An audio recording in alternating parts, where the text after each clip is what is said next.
Hey guys, thanks for tuning in to another video on ForgottenWeapons.com. I'm Ian McCollum, and I've been doing some videos on the M14 recently, including a match that I did with an M14 built up as a clone of First Sergeant Randy Shughart's M14 from the events and the movie Black Hawk Down. And I figured, just as an interesting piece of bonus content here for you guys, I'd do a video on how I actually put that rifle together. What was involved, what were the parts, and how did it all go? So that's what we're going to do right now. I am starting with an older Springfield Armory National Match M1A. I have a fiberglass GI stock for it. I have a Brookfield Industries scope mount for it. I have an Aimpoint 3000 for it with its mounts. And we also have a dummy removed selector switch to fill the gap in the stock on an original M14 stock. So let's just dig right in. I think we're going to start with the scope mount. All right, actually, we're going to start by taking the stock off. I'm going to be replacing that anyway with the fiberglass, so we might as well just get it out of the way now. There we go. One wood stock no longer needed. All right, now when I got this rifle, it already had a Springfield Armory Picatinny rail scope mount on it, but that's not the correct scope mount to use. So we're gonna go ahead and replace it. I picked up a Brookfield scope mount from Kensight. Brookfield and Arms were both used as scope mount providers by the military, but the appropriate one for this particular time period is the Brookfield. So you'll notice it's the same basic concept here as what Springfield is doing now, but we have a bit of an older style of rail instead of today's longer modern Picatinny. And then I have a nice assortment of bits and tools that came with it here. All right, first off, we're just gonna take off the old scope, take that out. We've got a locking screw in here. There we go. Now, normally, your first step here would be to drive out the roll pin that holds the stripper clip guide in place and replace it with this basically dovetail spacer. However, because this gun already had a scope mount installed, it's already got the spacer in there, and so I don't actually need to do that part. All right, so the way this scope mount works, it has 3 points of contact with the receiver. One is here, and one is up here. This guy, we have a rail here on the scope mount that sits in this groove. Some versions of these of M14 and M1A scope mounts also have a rail here to fit in that. This one does not. So that's going to fit in there. Then we have this kind of unusual system, and this is an offset washer. So you don't use this to tighten the system. This is actually used, I can show you this here briefly. This is used to adjust the positioning of the whole mount. So if you look closely, when I rotate this up, it's actually pulling the scope mount backwards because there's an oblong cam on this washer. So I'm gonna set this in position, and then I'm gonna use this to actually line this bit up, which it's pretty darn close to right now. What we want is the scope mount touching either the top or the bottom surface of what used to be the stripper clip guide. This requires some adjustment because the stripper clip guides were not cut to a super precise level because they weren't intended to be any sort of optics mount originally. They were just intended to hold a stripper clip guide. So once we line it up, we set that in place. We then run this screw down through that hole into this guy, which I will slide back in there once we're in position. And then there is a third screw right here. That's this guy, which we just screw down to until it puts pressure on the top of the receiver. And you don't use a lot, you just use that as a third point of contact, a little bit of pressure on the receiver. And then to make sure that it doesn't come out, it has its own set screw holding it in place, which is right here. Needless to say, this is not a rifle that was really designed with a super stable optics mount in mind. So I'm gonna go ahead and use some Loctite on this to make sure that things stay where they're put. So we will start with this guy. All right, that one's pretty much locked in there already. So that's good to go. Let me just tap. That's going to slide in very nicely. Just need to line that up with the screw hole.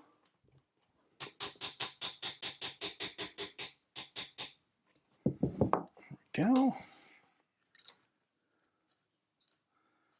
Goes right down in there. Now I want 65 inch-pounds of torque on this guy, so I'm using fix-it sticks here. This is 65 inch-pounds. There we go. And then I want 30 to 35 inch-pounds on that guy. And I actually don't have a fix-it stick that will go in there all the way, so I'm just going to kind of wing this one. We'll call that good. Then we're going to go in here with our third set screw. This one I just want to thread in until I make contact with the receiver and then give it like 1/8 of a turn. You don't need to clamp this one down. You don't actually really want to clamp this one down super tight. There we go. So we're in position. That should be fine. Then we have one more, the little locking screw for the set screw, which is going to go in right here. There we go. That is one installed scope mount. All right, next step is I want to put on the fiberglass stock, but there's this big cutout in it where originally the M14 selector switch was located. Now, Shughart probably, almost certainly did not have a full auto M14. He probably had one that had been basically blocked to the semi-auto position because this would have been a rifle he pulled out of stores, military inventory, army inventory, and most of the army ones were in fact blocked to semi-auto. And so what I have gotten is a dummy blocked selector lever here. Now, we've got the trip lever that goes with it. This does nothing because there is nothing on the receiver for this to interact with. So on an original M14, you'd have some more hardware down here for the full auto bits to connect to. What we've got is just a dummy. So this is the blocked off selector switch, and what we're going to do is actually drill a pair of holes in the fiberglass stock. We're going to screw that to the stock. So it's not actually even connected to the receiver. It's just there as a cool looking placeholder. Now, in order for this to fit, I need this to be located right smack in the center of that cutout. So right about there.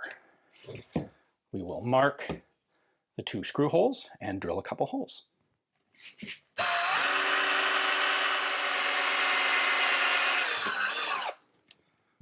All right, now let's take our dummy selector switch and screw it in.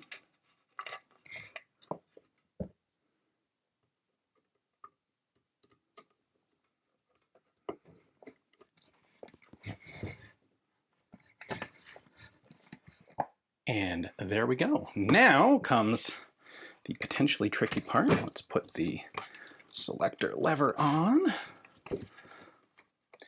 All right, so it turns out this was a little beyond my basic home table skills here. This needed a little bit of machining to the lever itself to properly fit. So I took it in to my friendly neighborhood gun shop, Diamondback Shooting Sports, and had them put that in for me. So that's all done. Next step was to attach the scope here. And I did that and forgot to film it. Sorry. And I put some Loctite on the screws to make sure it didn't come loose, so it's not easily coming back out. So that said, this is a super easy thing to do. There's just 2 scope clamps here. Clamp them on the scope, clamp them on the ring, and presto, it is all set to go. You want the optic here to be vertical, but it doesn't have to be like super precisely exactly. Now I'm going to go ahead and paint the stock. We know that Shughart had a desert camo scheme paint job to his rifle. We don't know the exact details because his rifle was never recovered, but I'm going to do just the stock and handguard. I'm not going to paint the entire rifle. So we'll go ahead and take the butt plate off first, and then the handguard. All right, I'm going to start by doing a little bit of masking on this guy, since I didn't take it out.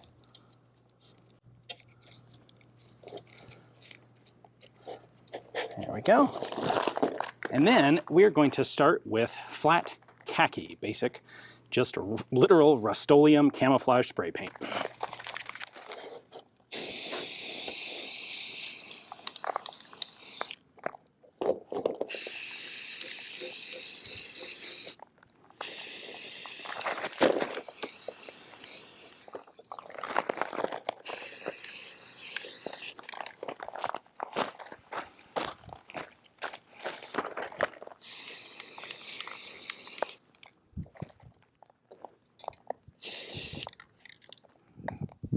All right, and now we are going to follow that up with a few stripes of flat earth brown.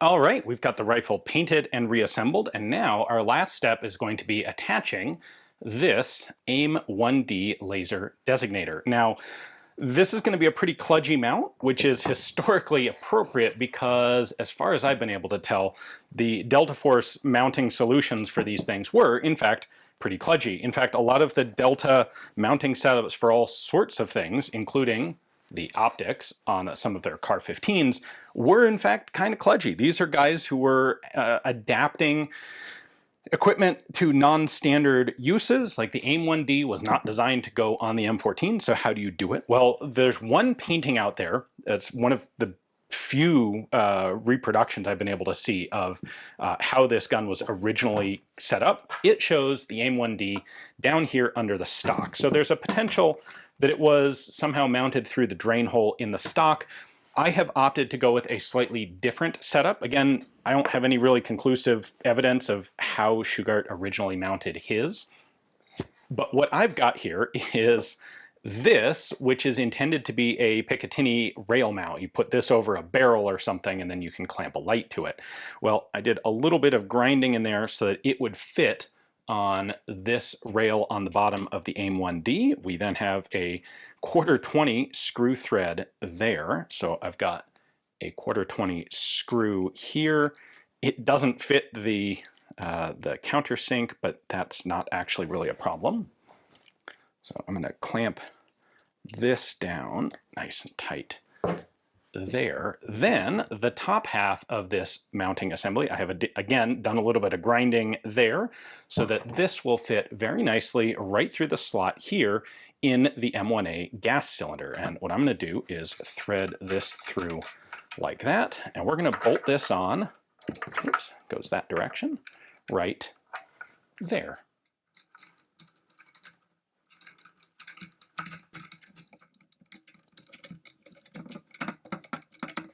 All right, that is loosely affixed now, so let's kind of hold it vaguely in the right direction and clamp these down the rest of the way.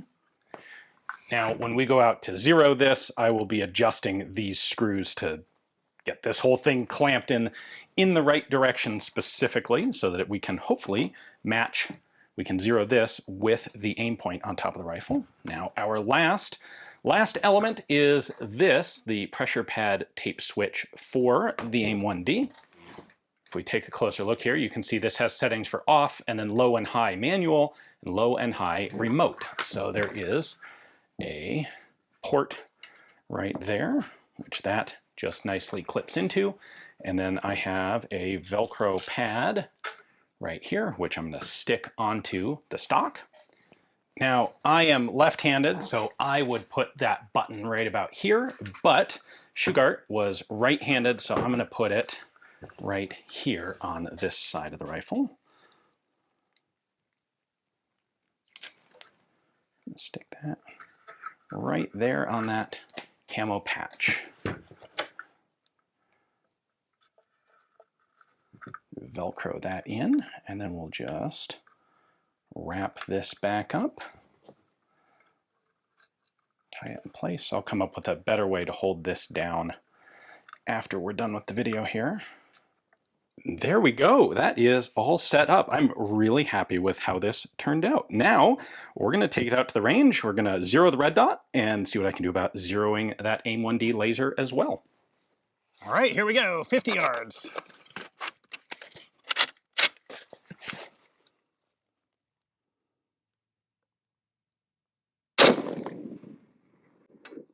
High and left.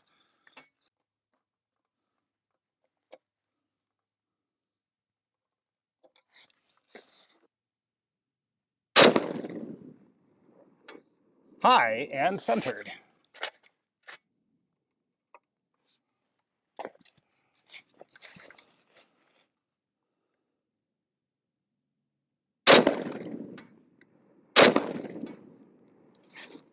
All right, we're making good hits on steel, so I'm going to switch over to paper, put a couple rounds on paper.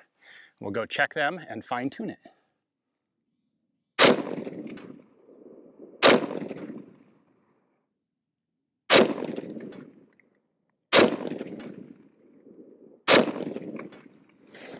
All right, that's 5 rounds.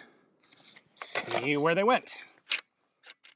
All right, so I was in fact aiming here and hitting here. So my windage is just about perfect. Elevation is a bit off.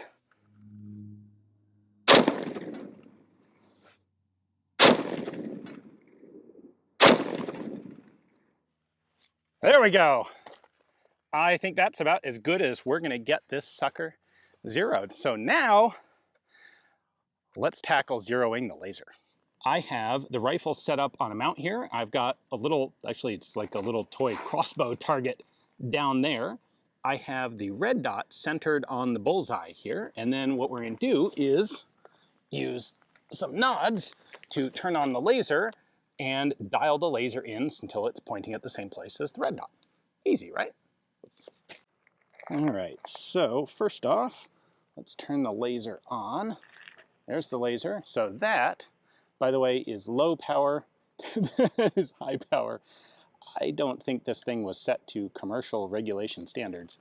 And I will confess here, I cheated a little bit and I got this close inside so that we didn't have a ton of adjustment to do out here. So now all I have to do, I know that the red dot's pointing at the middle of the target. So I just need to come in here to the adjustments on the laser. There we go. That's centered there. And then we've got, this one's going to be a little trickier. Let's bring the elevation down.